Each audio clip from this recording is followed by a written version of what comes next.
Hello welcome to Bhuvika TV. ఈరోజు మనం వచ్చేసి ఈ వీడియోలో నీ పెయిన్ కి సంబంధించిన బెస్ట్ 5 ఎక్సర్సైజెస్ అనేది చూడడం జరుగుతుంది. సో వీడియోని ఎండ్ వరకు చూడండి, ఎక్కడ స్కిప్ చేయకండి. నా పేరు doctor KB Motral Nayak, senior consultant physiotherapist, Bhuvika physiotherapy clinic, Rayadurgam. ఎవరైనా కానీ మన ఛానల్ ని మొదటిసారి విజిట్ చేస్తుంటే ప్లీజ్ సబ్స్క్రైబ్ చేసుకోండి. పక్కన ఉన్న బెల్ ఐకాన్ క్లిక్ చేసి ఆల్ నోటిఫికేషన్ ఆన్ చేసుకోండి. మేము పెట్టబోయే ప్రతి వీడియో మీకు నోటిఫికేషన్ రూపంలో రావడం జరుగుతుంది. ఈ రోజు వీడియో వచ్చేసి మనం నీ పెయిన్ కి సంబంధించి మనం చూడడం జరుగుతుంది. ఈ నీ పెయిన్ అనేది సాధారణంగా మనకు మోకాల మీద ఒత్తిడి కలిగినప్పుడు ఈ నొప్పి రావడం జరుగుతుంది. మీరు స్టెప్స్ ఎక్కేటప్పుడు మీకు ఈ నొప్పి రావడం జరుగుతుంది. ఏదైనా మీ మోకాల్లో ఇంజురీ ఉన్నప్పుడు మీకు ఈ పెయిన్ అనేది రావడం జరుగుతుంది. మీకు ఒబేస్ అంటే మీరు అధిక బరువు ఉన్నప్పుడు కూడా మీకు ఈ పెయిన్ అనేది రావడం జరుగుతుంది. సో ఈ పెయిన్ ని ఎలా తగ్గించుకోవాలి? సో ఇందులో నేను చెప్పబోయే 5 బెస్ట్ ఎక్సర్సైజ్ కానీ మీరు ఫాలో అవుతే మీకు ఈ పెయిన్ అనేది 100% తగ్గడం జరుగుతుంది. ఫస్ట్ ఎక్సర్సైజ్ వచ్చేసి యాంకిల్ పంప్స్. నేను సింగిల్ లెగ్ లో చూపిస్తాను, మీరు బోత్ లెగ్ లో చేసుకోవాల్సి ఉంటుంది. సో క్లియర్ గా చూడండి, నేను ఎలా స్ట్రెచ్ చేస్తున్నానో అలా చేయాలి. 1 2 3 4 5 6 7 8 9 10.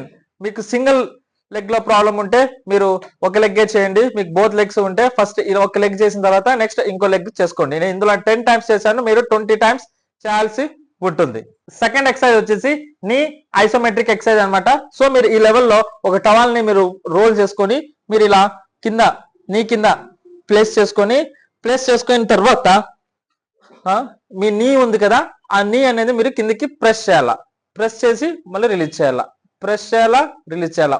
1 2 3 4 5 6 7 8 9 10. ఇలా మీరు 10 to 20 రిపిటేషన్స్ చేయాల్సి ఉంటుంది. నెక్స్ట్ ఎక్సర్సైజ్ వచ్చేసి SLR exercise, straight leg raising exercise అన్నమాట.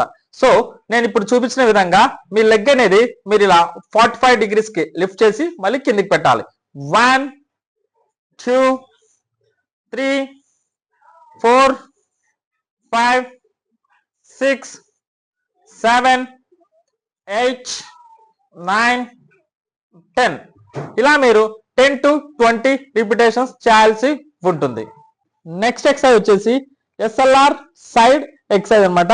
సో మీరు ఈ లెగ్ చేసే ముందు ఈ కింద ఉన్న లెగ్ ఉంది కదా, దాన్ని ఇట్లా కిందికి ఫోల్డ్ చేసేసి ఈ లెగ్ వచ్చేసి మీరు పైకి లిఫ్ట్ చేయాలన్నమాట. 1 2 3 4 5 6 7 8 9 10. ఈ ఎక్సర్సైజ్ కూడా మీరు 10 to 20 రిపిటేషన్స్ చేయాల్సి ఉంటుంది. నెక్స్ట్ ఎక్సర్సైజ్ వచ్చేసి నీ ఎక్స్టెన్షన్ ఎక్సర్సైజ్ అన్నమాట. సో ఇప్పుడు నేను రైట్ లెగ్ లో నేను చూపిస్తాను, అదే విధంగా మీరు చేయాల్సి ఉంటుంది. సో నీ నేను వచ్చేసి మీరు లెగ్ అనేది ఇలా స్ట్రైట్ గా ఎక్స్టెండ్ చేసుకోవాలా, మళ్ళీ కిందికి పెట్టాలి. ఇలా 1 2 3 4 5 6 7 8 9 10. ఈ ఎక్సర్సైజ్ మీరు 10 to 20 రిపిటేషన్స్ చేయాల్సి ఉంటుంది. చూసారు కదా, ఇప్పుడు చెప్పిన ఈ ఎక్సర్సైజెస్ అన్ని మీరు మార్నింగ్ లేవగానే చేయాల్సి ఉంటుంది. సో ఎక్సర్సైజ్ కి ముందు ఎక్సర్సైజ్ కి తర్వాత మీరు హీట్ అప్లై చేసుకోవాల్సి ఉంటుంది. సో ఈ వీడియో కానీ మీకు యూస్ఫుల్ అనిపిస్తే ఈ వీడియోని షేర్ చేయండి, లైక్ చేయండి. మీరు లైక్ చేయడం వల్ల ఈ వీడియో ఎవరికి అవసరం ఉందో వాళ్ళందరి దగ్గరికి ఈ వీడియో అనేది చేరడం జరుగుతుంది. Thank you for watching this video.